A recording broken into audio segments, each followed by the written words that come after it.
Namaste, Lightworkers. I wanted to talk about in this video this concept of forgiveness and how forgiveness is going to be playing a huge role this year, 2019, and has been in the previous year, and is starting to infiltrate consciousness deeper and deeper. Now, you may have felt that you've already worked with forgiveness before in your path, quite early on probably. It's one of the first things that we approach. We learn forgiveness to forgive those around us, to forgive our family, to forgive those who have hurt us in our lives. And then we carry on.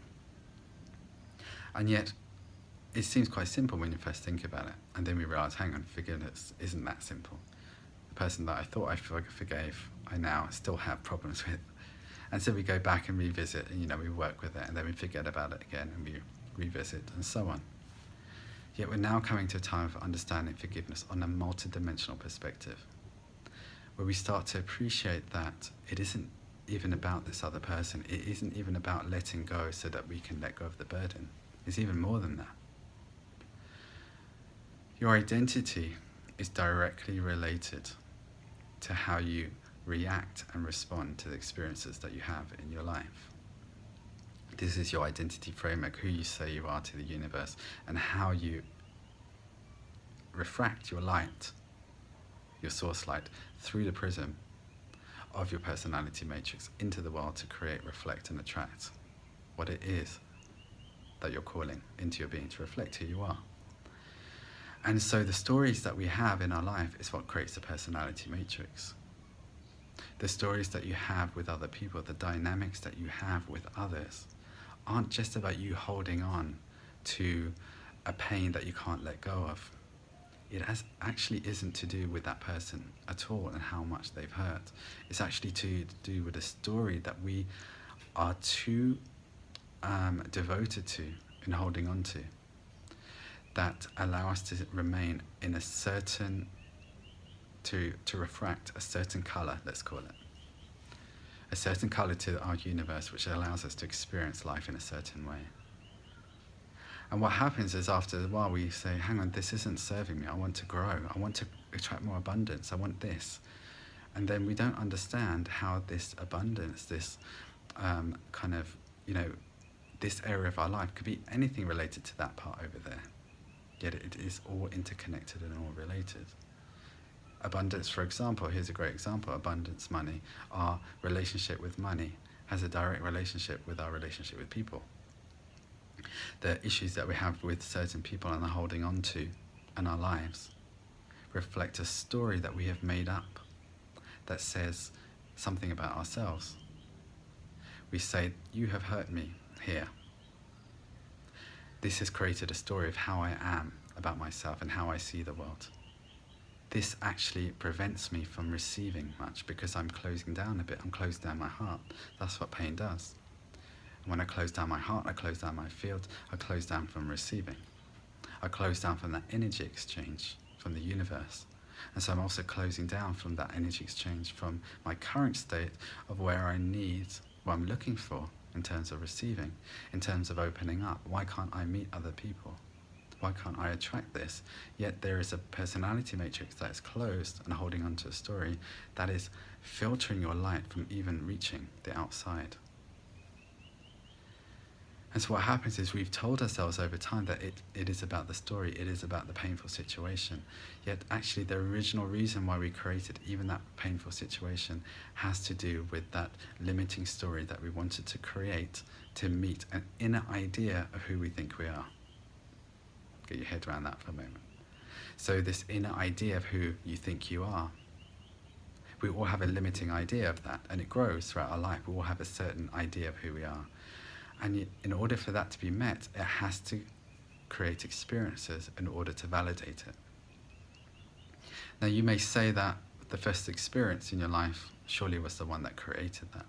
And yes, we can go all the way back and say the first experience was that.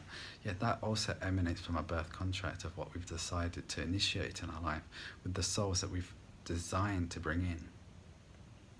Once we take responsibility for that, and this is a hard thing, once we take responsibility for the fact that we are creating and in charge and responsible for our creations, we have to take responsibility for how we deal with our creations and take responsibility for letting go of creations that are no longer relevant.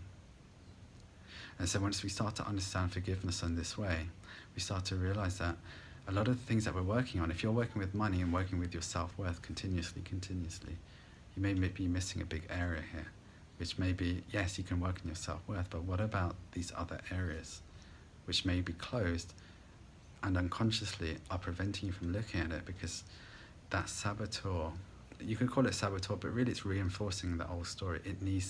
It's trying to survive in a sense, because it wants to see the world in a certain way. So at the end of the day, it comes down to a choice.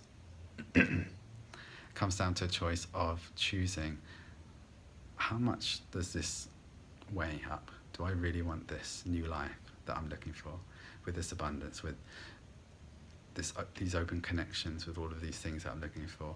Or do I still want to hold in this story which paints a picture of the world, which allows me to keep working on something else which actually is quite unrelated to it?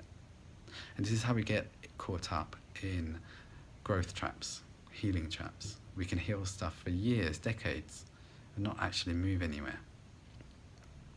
And unless we question what we're doing and experiment outside of that, you can continuously work on that, yet experiment out beyond that, you may realize something radical, which is something that I've realized as I started to step out of these growth spirals that I was caught up in. And I realized that there are so many multidimensional aspects to what is going on here, if we can open our mind, open our consciousness. And forgiveness is something that I would say is incredibly important to look at. And in other videos, I'll give tools on how to work with this in new ways, in different ways, actually, I should say.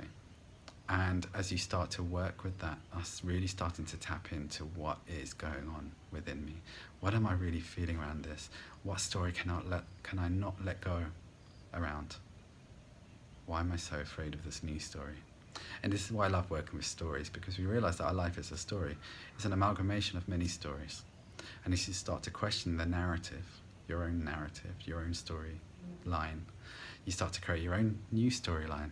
You start to question the previous narrative, the old stories that you've told yourself. It does not mean that you haven't experienced pain in your life. It's to question whether that pain is still even relevant right now, whether you are still actually feeling that pain right now, or whether it is a recreation of a wound to create that pain, to reinforce an older story, an older limiting idea of who you are, which has nothing to do with that other person. This is where it's fascinating. So I wanted to bring this in, this idea of forgiveness. I'll be talking about different tools and techniques in other videos as well, because I feel this is important to really start to work at it, start to work with it. As I've worked with it, I've seen incredible results with it. And for what I'm receiving from Spirit is that forgiveness we're going to be shown deeper and deeper understandings of it in a way that we've never really understood it. And so it's something that is beyond our current understanding, but something to embrace, because there is a pathway here where we start to liberate ourselves from the stories, the storyline, and we actually liberate the others who are also involved in it. Blessings on your journey. Namaste.